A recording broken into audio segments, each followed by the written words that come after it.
entreprise Jangine Samake construction ale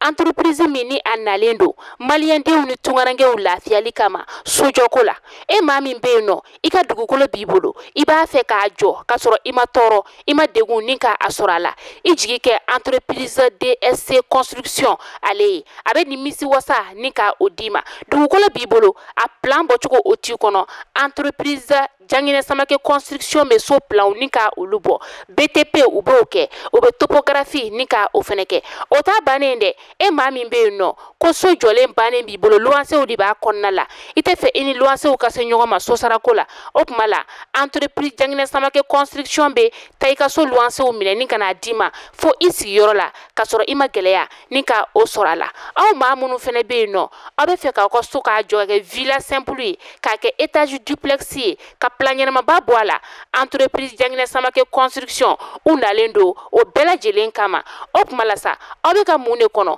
n'a t'u ka nɛgɛjuru sira ni ka o banba 70 41 27 59 walima 66 23 18 58 u sigiyɔrɔ bɛnnen filɛ Moribabugu k'a gun station Orix yɛrɛ la cɔyi entreprise Jangine Samake construction o tuma la olu ka laɲini tɛ fosi ye ka se ka maaw nimisi wasa sojɔ ɲuman ko la.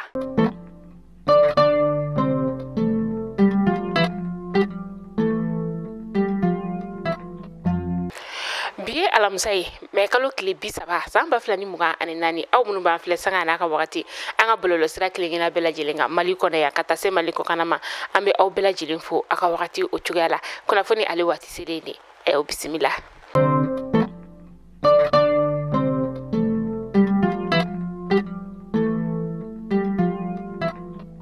Kunnafoni daminɛla bi kunu mɛ kalo tile 29 san 2024 an ka cɛmancɛ fanga jamana ɲɛma n'o ye colonel Asimi Goita ye ale ye Afrique de l'Ouest douane ɲɛma ni ka o bisimila ani cɛmancɛ ta a kɛra kulubakaw olu fɛ yen nɔ ni bisimilali kɔni ye tali kɛ ka ɲɛsin u ka sigi ka kuma ni tako 28 ka taa se tako 30 o ma walasa yiriwa ani sɔrɔ sira o bɛ se ka jiri cogo min na marabolo olu kɔnɔna la kuma falenfalenw na sa an ka cɛmancɛ fanga jamana ɲɛma ale y'a yira ka fɔ ko a kɔni ka dɛmɛ bɛ u ma.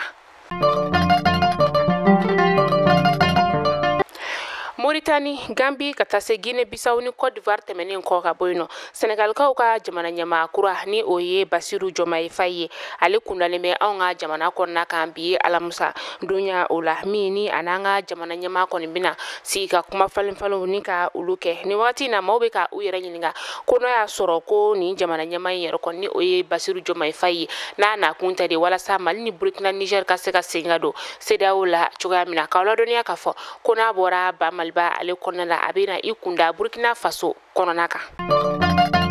Conseil des ministres min ni a kɛra kunu mɛ kalo tile 29 Madame Jaminatu Sangare ani Madame Sidibe Dedewu Usumana ni maa fila kɔni kɛra jamana ka lasigiden ye Abu Dhabi ni o ye Emirat Arabu Unikaw ka jamana kɔnɔna ye ka taga se Doha ma ni o ye Qatarkaw olu fɛ yen nɔ ye k'aw ladɔnniya k'a fɔ ko ni musoba fila ninnu kɔni tun bɛ gouvernement tɛmɛnen o kɔnɔna la yan'u ka kɛ jamana ɲɛmaa ale ka ladiliba kɛrɛnkɛrɛnnen ye.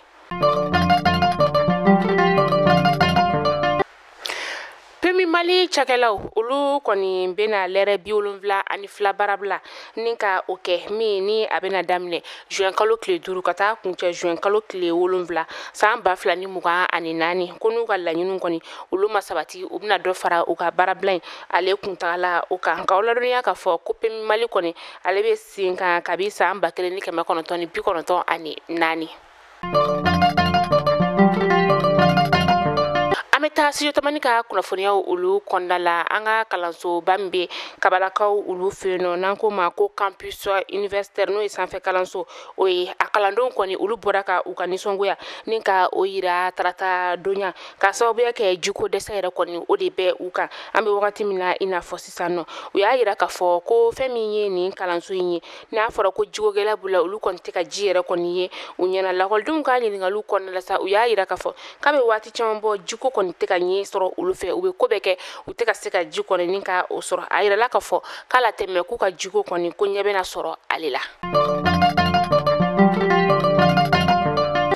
sanji ba o de nana min ni a kun kɛra ni sanfiɲɛ ba yɛrɛ o kɔni sa a kɛra sababu ye ni ka bololamina caman ni ka olu tiɲɛ mɛ kalo tile 28 san 2024 nɛgɛ kaɲa 18 o wagati a kɛra tomiya a ye yiriw kɔni caman ni ka olu bin ka taa ni mɔgɔw ka gaw ye ani u ka sow kɔni ka olu fɛnɛ bi dumuni feere yɔrɔ dɔw yɛrɛ kɔni fɛnɛ caman olu binna ka tila tuguni sanfiɲɛ in yɛrɛ kɔni ale ma hali u ka eglize katoliki ni ka o yɛrɛ fɛnɛ kɔni to a y'o tɔlu kɔni ni ka olu bɛɛ lajɛlen ka olu wuli ka tila tuguni k'a yira u la k'a fɔ k'u ka magasin minnu fɛnɛ kɔni bɛ ni balo bɛ olu kɔnɔ ji ye olu fana kɔni bɛɛ tiɲɛ.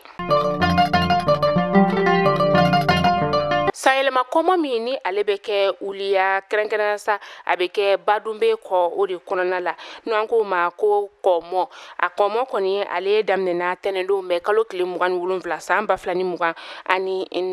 a yirala k'a fɔ ko san tɔw ta ni ɲinanta kɔni ko ma kɛ kelen ka sababuya kɛ maa minnu kɔni bɛ far'u kan n'o ye sifinnakaw ye ka kɔmɔ ni ka o kɛ olu bɛɛ lajɛlen kɔni kelen don ka u kunda sanubɔyɔrɔ o kan ni o ye damabɔyɔrɔ kɔni ye a dugulamaw kɔni ni o ye a maabaw ye olu y'a yira k'a fɔ ko ɲina jɛgɛ kɔni bɔta kɔni o ma caya kɔ ye o kɔnɔna la wa u yɛrɛ kɔni jɔrɔlen ko yala don n'a nataw kɔni kɔmɔ in kɔni ale kana na tunu u ka dugu o kɔnɔna la ka sababuya kɛ sifinnakaw tɛ ka kɛ u fɛ ko ye.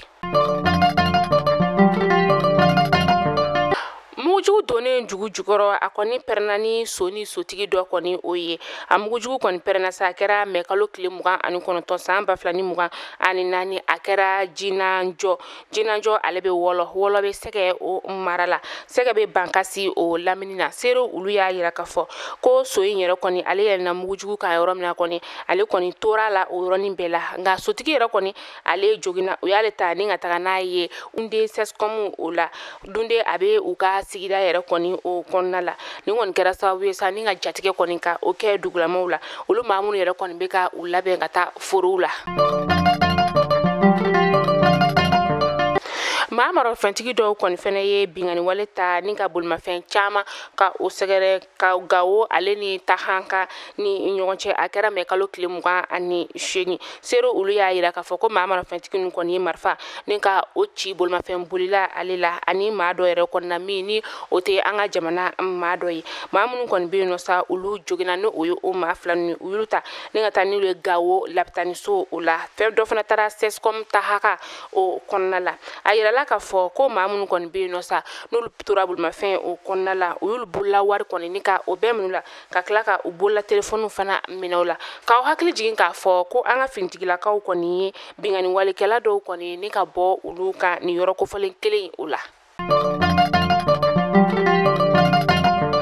An bɛ taa togokaw olu fɛ yen nɔ u ka lakɔliden 2 min ni maa kelen si bɛ t'i jɔ san 21 na ka taa se san 24 ma ni maa 2 ninnu kɔni ɲangira kalo 6 kaso o datugu ko yafa fana bɛ se ka kɛ o ma u ɲangikun ye fɛn min sa o de ye u kɔni ye kumabɔfɔbali fɔ ni ka o kɛ bɔlɔlɔsira o fɛ n'an ko ma ko o tiktok a yirala k'a fɔ ko fɔr ɲasin bɛ yen ni o ye u ka jamana ɲɛmaa ye ko a kɔni ye u ka sariya sun kɔni ni ka o falen ko o ma kɛ u fɛla ko ni sifinnaka ninnu kɔni ye u hakilina ni ka o fɔ o de la sa u ka sɔrɔla donba ale y'a yira k'a fɔ ko n'i y'a ye ko ni sifinnaka ninnu kɔni ma kojugu kɛ dɛ k'u kɔni ye u hakilina ni ka o de fɔ jamanako la.